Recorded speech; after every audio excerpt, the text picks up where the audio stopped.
একদিকে শত শত বিলিয়ন ডলারের বিনিয়োগ, আধুনিক পারমাণবিক প্রযুক্তি আর জ্বালানি নিরাপত্তার প্রতিশ্রুতি, অন্যদিকে একটি কঠিন রাজনৈতিক শর্ত।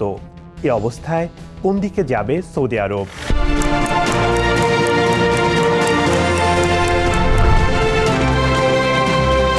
ওয়াশিংটন ও রিয়াদের মধ্যে বেসামরিক পারমাণবিক সহযোগিতা চুক্তি স্বাক্ষরের মাত্র ২৪ ঘন্টা পরে প্রেসিডেন্ট ডোনাল্ড ট্রাম্প ঘোষণা করেন, সৌদি আরব আব্রাহাম অ্যাকর্ডসে যোগ না দিলে এই চুক্তির চূড়ান্ত অনুমোদন ও বাস্তবায়ন এগিয়ে নেওয়া হবে না।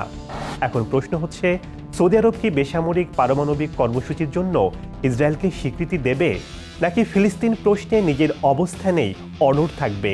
আর এই পুরো সমীকরণে ইরানের ভূমিকা ঠিক কতটা গুরুত্বপূর্ণ, তাই জানাবো এবারের দৃশ্যপটে।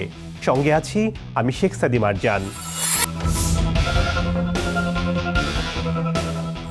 সৌদি আরব দীর্ঘদিন ধরে চেষ্টা করছে তেলের ওপর নির্ভরতা কমিয়ে বিকল্প জ্বালানির দিকে ঝুঁকতে। সেই লক্ষ্যেই পারমাণবিক বিদ্যুৎ তাদের কাছে অত্যন্ত গুরুত্বপূর্ণ।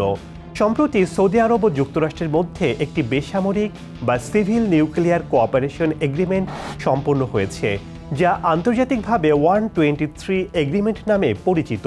এর মাধ্যমে সৌদি আরব বিদ্যুৎ উৎপাদন, শিল্পায়ন এবং ভবিষ্যতের জ্বালানি নিরাপত্তার জন্য পারমাণবিক বিদ্যুৎ কেন্দ্র নির্মাণে মার্কিন প্রযুক্তি ও প্রতিষ্ঠানের সহায়তা পাবে। এই চুক্তি ওয়াশিংটন ডিসির প্রতিষ্ঠানগুলোর জন্য বহু বিলিয়ন ডলারের বাণিজ্যিক সুযোগ তৈরি করবে। চুক্তি স্বাক্ষরের একদিন পর প্রেসিডেন্ট ট্রাম্প বলেন, চুক্তি কার্যকর হবে তখনই যখন সৌদি আরব আব্রাহাম অ্যাকর্ডসে যোগ দেবে এবং ইসরায়েলের সঙ্গে সম্পর্ক স্বাভাবিক করবে। আর এতেই শুরু হয়েছে রাজনৈতিক বিতর্ক।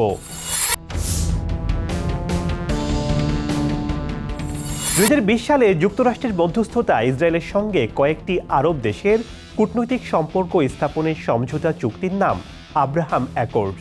আব্রাহাম অ্যাকর্ডস চুক্তির আওতায় সংযুক্ত আরব আমিরাত, বাহরাইন এবং পরবর্তীতে মরক্কো ও সুদান ইসরায়েলকে আনুষ্ঠানিকভাবে স্বীকৃতি দিয়েছে। তবে মধ্যপ্রাচ্যের অন্যতম প্রভাবশালী দেশ সৌদি আরব এতে যুক্ত হওয়া থেকে বিরত রয়েছে। সৌদি কর্তৃপক্ষ একাধিকবার স্পষ্ট করে জানিয়েছে, স্বাধীন ও সার্বভৌম ফিলিস্তিন রাষ্ট্র গঠনের কোনো নিশ্চিত পথ তৈরি না হওয়া পর্যন্ত তারা ইসরায়েলের সঙ্গে সম্পর্ক স্বাভাবিক করবে না। বিশ্লেষকরা মনে করছেন, যুক্তরাষ্ট্রের নতুন এই শর্ত রিয়াদের সেই অবস্থানকে আরও কঠিন পরীক্ষায় ফেলেছে। সৌদি আরব ও ইরান বহু বছর ধরে মধ্যপ্রাচ্যে প্রতিদ্বন্দ্বী শক্তি। ইয়েমেন, সিরিয়া, লেবানন বা ইরাক, প্রায় প্রতিটি গুরুত্বপূর্ণ আঞ্চলিক সংঘাতে দুই দেশের প্রভাবের প্রতিযোগিতা দেখা যায়। এছাড়া ইরানের পারমাণবিক কর্মসূচি বহু বছর ধরে সৌদি আরবের নিরাপত্তার জন্য অন্যতম বড় উদ্বেগ। ক্রাউন প্রিন্স মোহাম্মদ বিন সালমান অতীতেও বলেছেন, যদি ইরান পারমাণবিক অস্ত্র অর্জন করে তাহলে সৌদি আরবও একই পথে হাঁটতে বাধ্য হবে। তার এই বক্তব্য আন্তর্জাতিক নিরাপত্তা বিশেষজ্ঞদের নতুন করে চিন্তায় ফেলেছে। ইসরায়েলের পারমাণবিক বিজ্ঞানীরা বলেছেন, সৌদি আরবের বেসামরিক পারমাণবিক কর্মসূচির পেছনে শুধু বিদ্যুৎ উৎপাদনের লক্ষ্যই নয়, পারমাণবিক অস্ত্র তৈরির সক্ষমতার দিকে নিয়ে যেতে পারে। কারণ এই ইউরেনিয়াম বিদ্যুৎ কেন্দ্রের জ্বালানি হিসেবে ব্যবহার করা যায়, আবার পারমাণবিক বোমা তৈরির কাজেও প্রয়োজন হয়। এই চুক্তির নেপথ্যে মূলত যুক্তরাষ্ট্রের দুটি বড় কৌশলগত স্বার্থ কাজ করেছে। একটি অর্থনৈতিক সমৃদ্ধি, অন্যটি ভূ রাজনৈতিক প্রভাব। রিয়াদের পারমাণবিক কর্মসূচিতে মার্কিন পারমাণবিক শিল্প বহু বিলিয়ন ডলারের প্রকল্প পাবে। রিঅ্যাক্টর নির্মাণ, জ্বালানি সরবরাহ এবং নিরাপত্তা ব্যবস্থা সব মিলিয়ে যুক্তরাষ্ট্রের প্রতিষ্ঠানগুলোর জন্য এটি বিশাল ব্যবসায়িক সুযোগ। ওয়াশিংটন ডিসি বহু বছর ধরে চাইছে সৌদি আরব ও ইসরায়েলের মধ্যে আনুষ্ঠানিক সম্পর্ক গড়ে উঠুক। এটি হলে মধ্যপ্রাচ্যে যুক্তরাষ্ট্রের কৌশলগত জোট আরও শক্তিশালী হবে।